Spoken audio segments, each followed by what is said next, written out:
Hello and welcome to my Minecraft Bedrock commands tutorial series. In this episode we're going to be going over the /summon command. Not only will I be teaching how to use the summon command for mobs, we'll also be using it to summon some other entities. Well, there's no time like the present, so let's get started. The most basic form of the summon command is actually incredibly simple. All we have to do is /summon space and then the type of entity that we want to spawn in. In this situation, I'm going with a creeper, so when I run that, we can see that a creeper is spawned exactly where that command was run.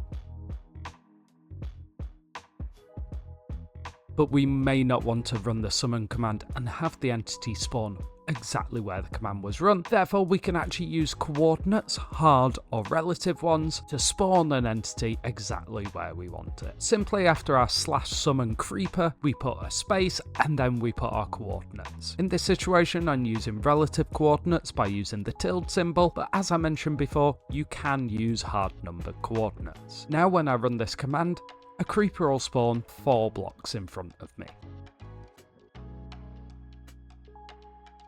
Much like with the teleport and the camera commands, we can also use rotational and facing values to define where the entity we have summoned is looking. After our coordinates, if we put facing, we can then define the entity we want that entity to be looking at. If you want to know more about entity selection, you can find that in some other episodes. But now when I run this command, we'll see that the creeper spawns in front of me, facing me. After our position coordinates, we can also use rotational coordinates. You can see here I've set it to 0 and 90, which means when I spawn the creeper, it's going to be looking exactly downwards, as you can see, and then it looks up. We can also once again use relative values by using the tilde symbol. In this situation, when I spawn the creeper, it's going to be looking in the same direction as me, except it's going to be looking 40 degrees downwards from where I'm looking, which you can see there.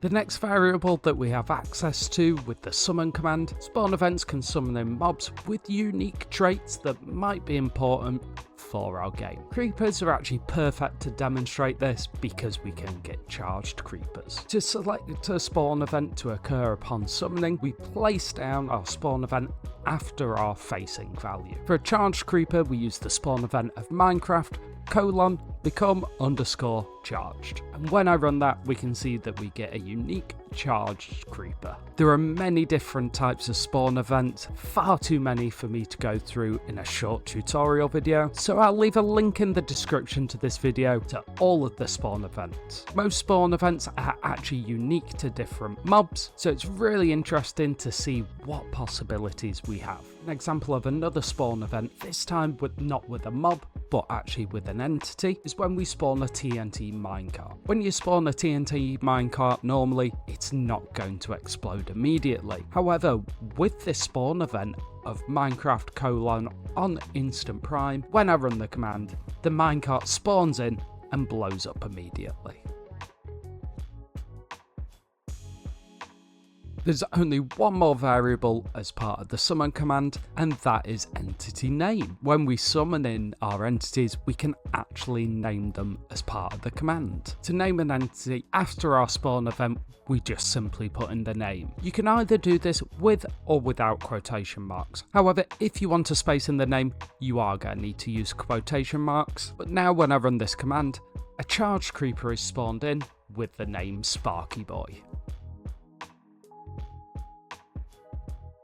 An example of how we would use the summon command is actually in line with the execute command. I will go over the execute command in a future episode, however it's going to take a lot more time to go through it. This execute command targets players that are within a radius of 3 blocks, then it's going to summon a TNT minecart 4 blocks above them, and that minecart's going to explode immediately. If I press the button now, because I'm not within 3 blocks, nothing happens. But as I get closer, and I press this button now, immediately we hear an explosion above me, and that's because a TNT minecart was spawned in and exploded immediately. If I change that to a repeating command block that is always active, as I get closer, we can see things get a lot more chaotic.